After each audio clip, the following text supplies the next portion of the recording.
प्यारे बच्चों, आज के वीडियो में हम बात करेंगे अलैंगिक जनन की प्रमुख विधियों के बारे में।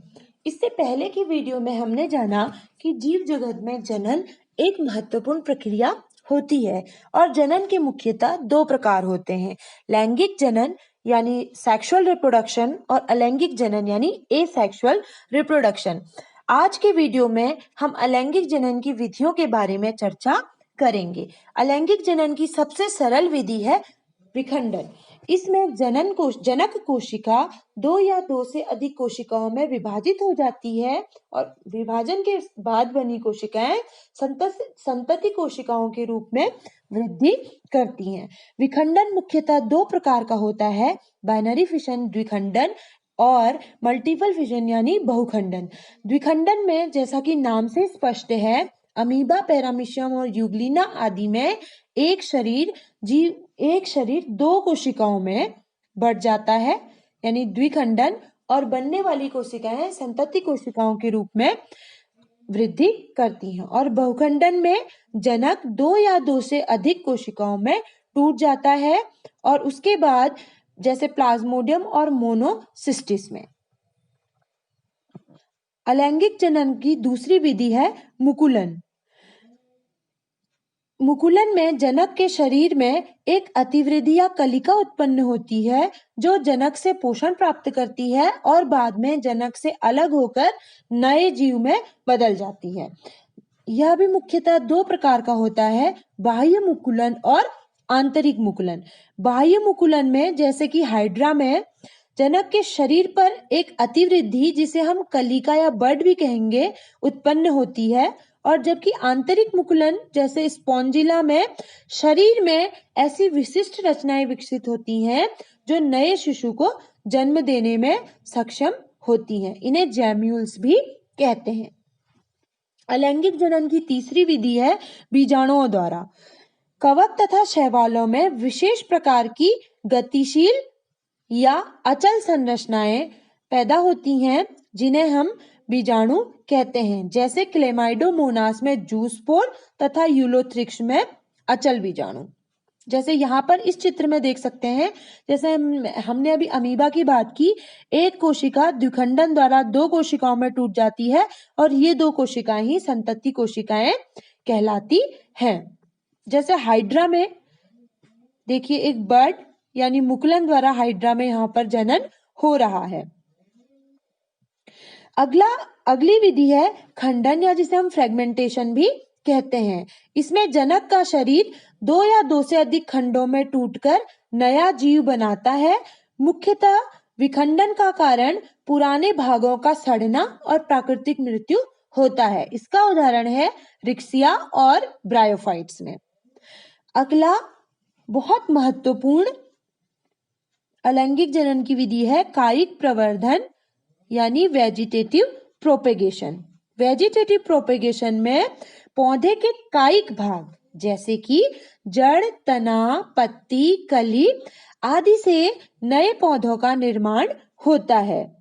इस प्रकार के जनन में भी दो जनक भाग नहीं लेते हैं, इसलिए कायिक प्रवर्धन को अलैंगिक जनन की एक विधि माना जाता है।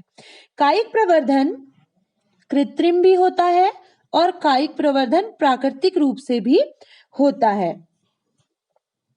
कृत्रिम कायिक प्रवर्धन का उदाहरण ग्राफ्टिंग, कलम लगाना जो कि हम करते हैं, ये इसका बहुत अच्छा उदाहरण है।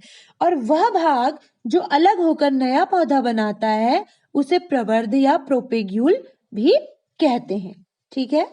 अब कायिक प्रवर्धन में भी पौधे का कौन सा कायिक भाग अपना योगदान दे रहा है, उसके आधार पर कायिक प्रवर्धन भी अलग अलग कायिक भागों द्वारा संपन्न होता है। जैसे जड़ द्वारा, जड़ में क्या होता है, कलिकाएं या बड्स निकलती हैं जो कि बाद में प्रस्फुटित होकर नए पौधों का निर्माण करती हैं, जैसे शीशम, अमरूद, डहेलिया और सतावर में। अगला है भूमिगत तनों द्वारा। सभी प्रकार की भूमिगत तना संरचनाएं कायिक प्रवर्धन में भाग ले सकती हैं, जैसे कि कंद। इससे आप भली प्रकार परिचित होंगे। कंद, कंद जैसे स्टेम ट्यूबर, मतलब इसका सबसे अच्छा उदाहरण है आलू। आलू में सामान्य भाषा में हम कहते हैं आलू की आंख, यानी जब हम आलू को बोते हैं तो हम उसी भाग को बोते हैं जिसमें आलू की आंख होती है। तो आलू की आंखें क्या होती हैं? कलिकाएं होती हैं। ये कलिकाएं जब हम बोते हैं तो ये प्रस्फुटित होकर नए पौधे का निर्माण करेंगी। दूसरा है इसमें बल्ब। बल्ब का सबसे अच्छा उदाहरण है लहसुन और प्याज। इनमें क्या होता है कि संघनित कलिकाएं पाई जाती हैं, एक या एक से अधिक कलिकाएं पाई जाती हैं। जब हम इनको बोते हैं तो ये भी अंकुरित होकर नया पौधा उगाती हैं। अगला है घनकंद। घनकंद का उदाहरण है जिमीकंद। ये फूले हुए तने होते हैं और इनकी गांठों, जिनको हम नोड्स भी कहते हैं, इनमें कलिकाएं पाई जाती हैं जो कि नए पौधे का निर्माण करती हैं। अगला है प्रकंद। प्रकंद के यानी राइजोम। राइजोम के अंतर्गत आता है केला, अदरक और हल्दी। यह भूमिगत तना होता है जिसमें विपरीत परिस्थितियों के लिए भोजन इकट्ठा रहता है। ठीक है, इनके ऊपर कलिकाएं पाई जाती हैं और इसी के कारण इसमें कायिक प्रवर्धन संपन्न होता है। अगला है शकर्स, जिनको अंतःभूस्तरी भी कहते हैं। शकर्स का उदाहरण है पुदीना।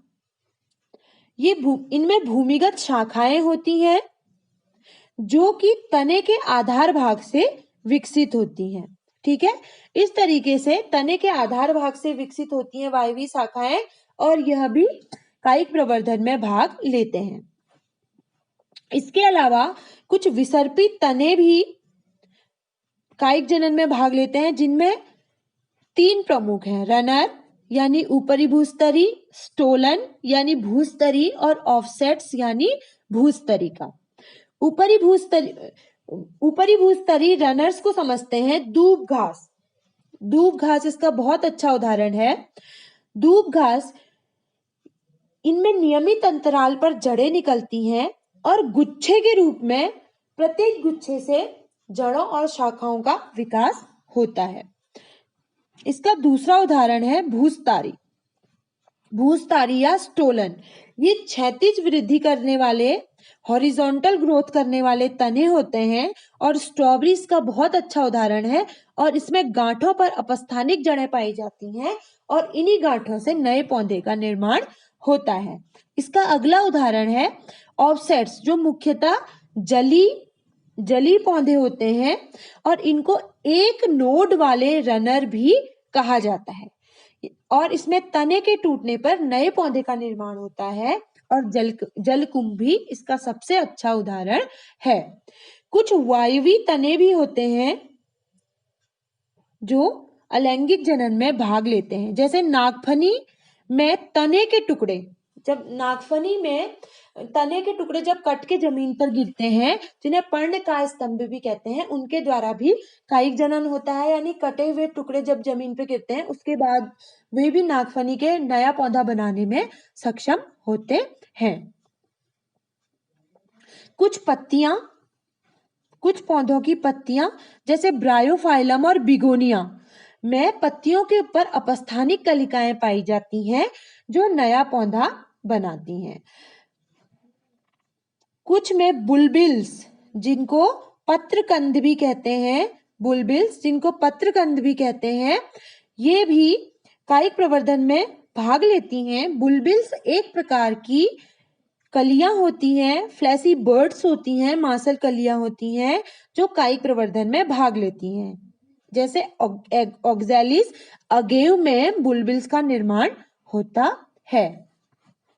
अब यहाँ पर देख लीजिए, आपके बुक में ये दिखाया हुआ है कायिक प्रवर्धन, यहाँ देख सकते हैं आप, आलू में कायिक प्रवर्धन अदरक में दिखाया है, अगेव में दिखाया है, ब्रायोफाइलम में दिखाया है, और ये भूस्तारिका या ऑफसेट में। यहाँ पे आप देख सकते हैं कि छोटी छोटी कलियां निकली हुई हैं, पर्व संधियां दिखाई गई हैं। यहाँ पे पत्ती में कैसे छोटी छोटी कलियों से ही दूसरा पौधा जो बनता है वो यहाँ पर आपको दिखाया गया है। आप यहाँ पे इसको समझ सकते हैं। वैसे ही यहाँ पे कुछ बीजाणु जिनकी हम बात कर रहे थे, जैसे क्लेमेडोमोनास में अलैंगिक चल बीजाणु दिखाए गए हैं, पेनिसिलियम की कोनिडिया दिखाई गई है, हाइड्रा में कलियां दिखाई गई हैं, और जेम्यूल में स्पंज में आपको जेम्यूल्स यहाँ पर दिखाए गए हैं।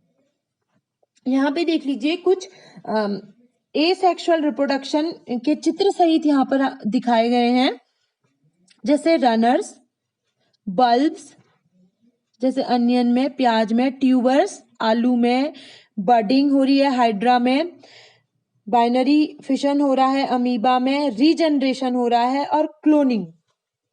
इस चित्र के माध्यम से आपको समझाने का यहाँ पे प्रयास किया गया है। अब हम नजर डालते हैं अलैंगिक जनन का महत्व क्या होता है। ये समझना बहुत इंपॉर्टेंट है।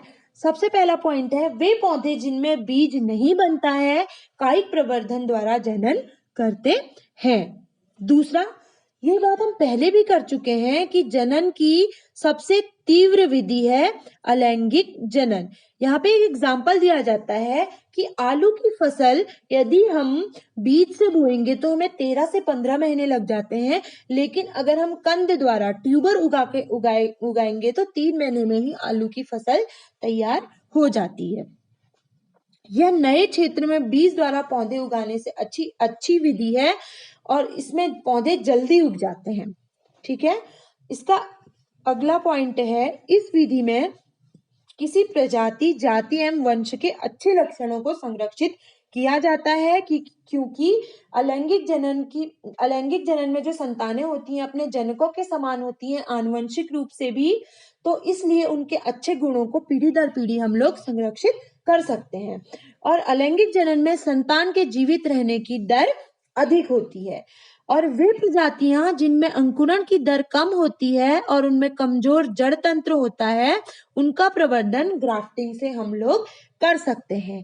और अलैंगिक जनन का एक और इम्पोर्टेंट पॉइंट ये है कि अलैंगिक जनन द्वारा पैदा हुए पौधों में फल और फूल जो है वह शीघ्र लगते हैं। आज हमने जाना कि अलैंगिक जनन की जीव जगत में कौन कौन सी प्रमुख विधियां हैं जिन्हें जीव अपनाते हैं और उसके द्वारा अलैंगिक जनन करते हैं। अब आपको क्या करना है कि अपने आसपास आपको देखना है कि कौन कौन से आपके आसपास पौधे पाए जाते हैं और किस प्रकार से वह अलैंगिक जनन करते हैं। आप इनकी सूची बनवाइएगा और समझने का प्रयास कीजिएगा कि कौन सा भाग पौधे के कायिक जनन में पौधे का कौन सा भाग योगदान दे रहा है। अगली वीडियो में हम बात करेंगे लैंगिक जनन के बारे में।